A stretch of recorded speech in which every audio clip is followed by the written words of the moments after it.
حضرت محمد صلی اللہ علیہ وآلہ وسلم کا سلسلہ نسب 3 حصوں پر تقسیم ہے۔ پہلا حصہ جس کی صحت پر اہل سیر اور ماہرین انساب کا اتفاق ہے، یہ عدنان تک منتہا ہوتا ہے۔ دوسرا حصہ جس میں اہل سیر کا اختلاف ہے، کسی نے توقف کیا اور کوئی قائل ہے، یہ عدنان سے اوپر حضرت ابراہیم علیہ السلام تک منتہا ہوتا ہے۔ تیسرا حصہ جس میں یقیناً کچھ غلطیاں ہیں، یہ ابراہیم علیہ السلام سے اوپر حضرت آدم علیہ السلام تک جاتا ہے۔ پہلا حصہ محمد بن عبداللہ بن عبد المطلب بن حاشب بن عبد مناف بن قصی بن کلاب بن مزہ بن کعب بن لوی بن غالب بن فہر بن مالک بن نظر بن کنانہ بن خزیمہ بن مدرکہ بن الیاس بن مزر بن نزار بن ماد بن عدنان، اور دوسرا حصہ عدنان سے عدنان بن عاد بن حمیسہ بن سلمان بن اوس بن باؤز بن کموال بن ابی بن عوام بن تاشد بن حزا بن بلداس بن یدلاف بن تابخ بن جاہم بن ناہش بن ماخی بن عیز بن ابکر بن عبید بن ادعا بن حمدان بن سمبر بن یسربی بن یحزن بن یلہن بن اروا بن عیز بن دشان بن ایسر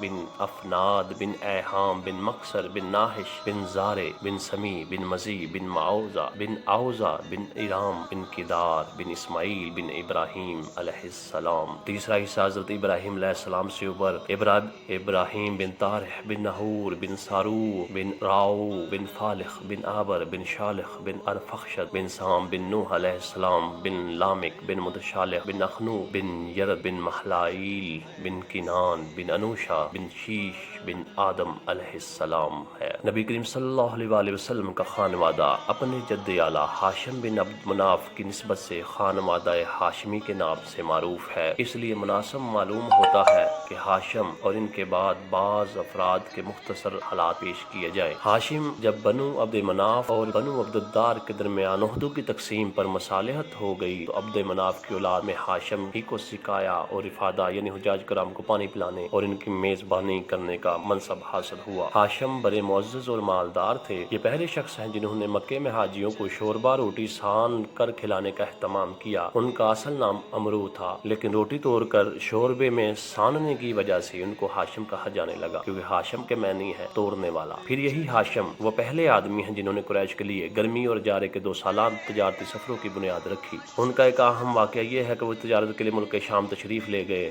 راستے میں مدینہ پہنچے تو وہاں قبیلہ بنی نجار کی ایک خاتون سلمہ بنت امرو سے شادی کر لی۔ کچھ دن وہیں ٹھہرے رہے، پھر بیوی کو حالت حمل میں میکے ہی چھوڑ کر ملک شام روانہ ہو گئے اور وہاں جا کر فلسطین کے شہر غزہ میں انتقال کر گئے۔ ادھر سلمہ کے بدن سے بچہ پیدا ہوا۔ یہ 497 عیسوی کی بات ہے۔ چونکہ بچے کے سر کے بالوں میں سفیدی تھی، اس لیے سلمہ نے اس کا نام شیبہ رکھا اور یثرب میں اپنے میکے ہی کے اندر اس کی پرورش کی۔ یہی بچہ عبد المطلب کے نام سے مشہور ہوا۔ عرصے تک خاندان ہاشم کے کسی آدمی کو اس کے وجود کا علم نہ ہو سکا۔ ہاشم کے کل 4 بیٹے اور 5 بیٹیاں تھیں، جن کے نام یہ ہیں: اسد، ابو سیفی، نزلہ، عبد المطلب، شفا، خالدہ، ضعیفہ، رقیہ اور جنتا۔ اب سقایا اور رفادہ کا منصب ہاشم کے بعد ان کے بھائی مطلب کو ملا۔ یہ بھی اپنی قوم میں بڑی خوبی و اعزاز کے مالک تھے۔ ان کی بات ٹالی نہیں جاتی تھی۔ ان کی سخاوت کے سبب قریش نے ان کا لقب فیاض رکھ چھوڑا۔ جب شیبہ یعنی عبد المطلب 10-12 برس کے ہو گئے تو مطلب کو ان کا علم ہوا اور وہ انہیں لینے کے لیے روانہ ہوئے۔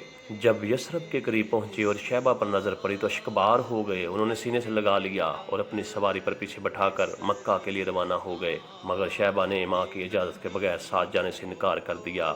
اس لیے مطلب ان کی ماں سے اجازت کے طالب ہوئے، مگر ماں نے اجازت نہ دی۔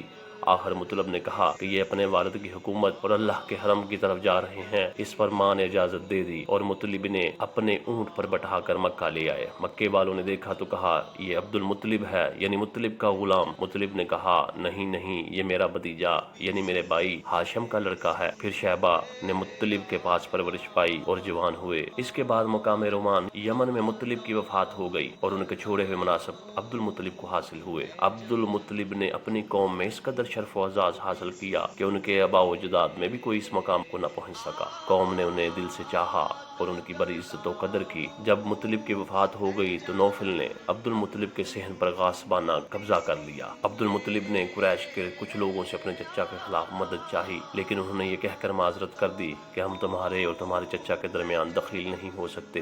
آخر عبد المطلب نے بنی نجار میں اپنے ماموں کو کچھ اشعار لکھ بھیجے جس میں ان سے مدد کی درخواست کی تھی۔ ابو سعد بن عدی 80 سوار لے کر روانہ ہوئے اور مکے کے قریب ابتہ میں اترا۔ عبد المطلب نے وہیں ملاقات کی اور کہا ماموں جان گھر تشریف لے چلیں۔ ابو سعد نے کہا نہیں خدا کی قسم یہاں تک کہ نوفل سے مل لوں۔ اس کے بعد ابو سعد آگے بڑھا اور نوفل کے سرپران کھڑا ہوا۔ نوفل حتیم میں مشائخ کے قریش کے ہمراہ بیٹھا تھا۔ ابو سعد نے تلوار بے نیام کرتے ہوئے کہا اس گھر کے رب کی قسم اگر تم نے میرے بانجے کی زمین واپس نہ کی تو یہ تلوار تمہارے اندر پیوست کر دوں گا۔ نوفل نے کہا اچھا لو میں نے واپس کر دی۔ اس پر ابو سعد نے مشائخ قریش کو گواہ بنایا۔ پھر عبد المطلب کے گھر گیا اور 3 روز مقیم رہ کر عمرہ کرنے کے بعد واپس مدینہ چلا گیا۔ اس وقت کے بعد نوفل نے بنی ہاشم کے خلاف بنی عبد الشمس سے باہمی تعاون کا عہد و پیمان کیا۔ ادھر بنو خزاعہ نے دیکھا کہ بنو نجار نے عبد المطلب کی اس طرح مدد کی ہے تو کہنے لگے کہ عبد المطلب جس طرح تمہاری اولاد ہے ہماری لہٰذا ہم پر اس کی مدد کا حق زیادہ ہے۔ اس کی وجہ یہ تھی کہ عبد مناف کی ماں قبیلہ خزاعہ ہی سے تعلق رکھتی تھیں، چنانچہ بنو خزاعہ نے دار الندوم میں جا کر بنو عبد الشمس اور بنو نوفل کے خلاف بنو ہاشم سے تعاون کا عہد و پیمان کیا۔ یہی پیمان تھا جو آگے چل کر اسلامی دور میں فتح مکہ کا سبب بنا۔